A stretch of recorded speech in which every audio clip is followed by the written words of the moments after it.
By Nick Griffiths, the 19th of May 2018, 8:17 a.m. Hundreds of animals have been rescued by firefighters in Cumbria over 5 years.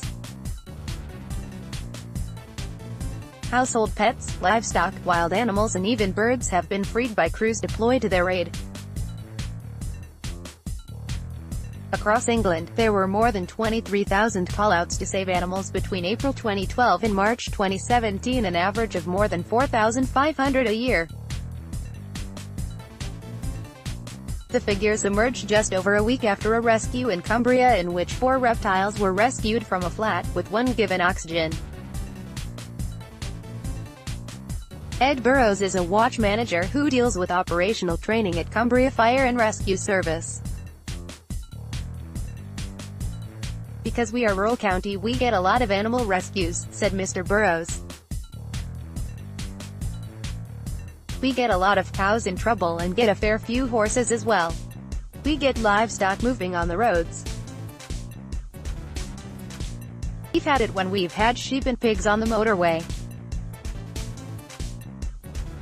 With rescues like this, it's all about keeping the public safe. First of all, animals being trapped was the most common reason for animal-related callouts in Cumbria during this time.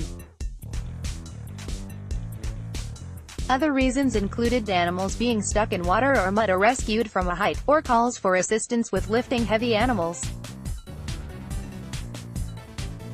On average, more than 7 firefighters dealt with each animal rescue. Mr. Burrows said a common call-out in Cumbria is to cattle that have fallen into slurry pits, proving a vital aid to farmers depending on animals for their livelihood, as well as the beasts themselves. "Also, we get a lot of horses," said Mr. Burrows. "Normally something spooks the horse. Often, we deal with injured riders as well. With horses you can get legs through cattle grids.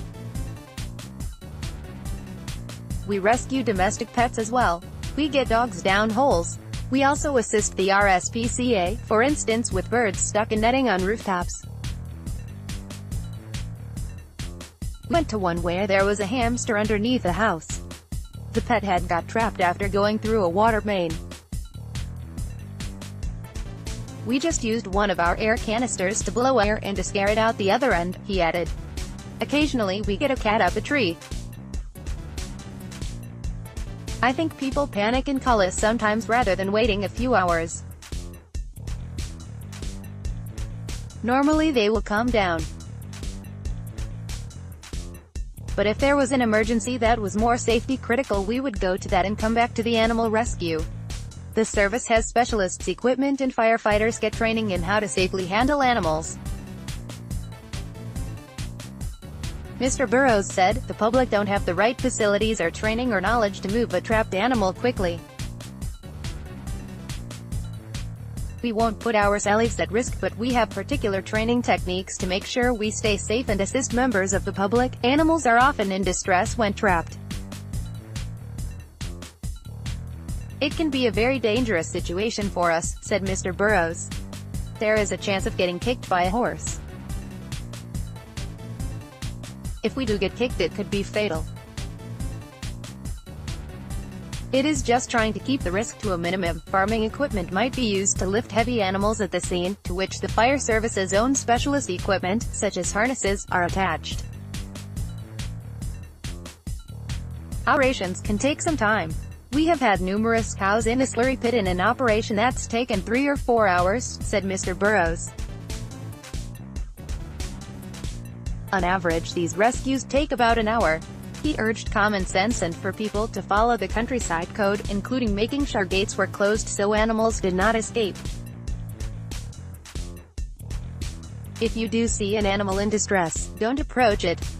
Call us or the RSPCA," said Mr. Burrows. Panel 1, *, an iguana had to be given oxygen after being rescued from a house fire.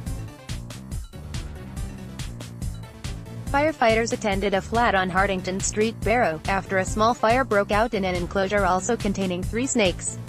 The reptiles were all rescued by fire crew. The iguana was administered oxygen by firefighters at the scene to treat smoke inhalation.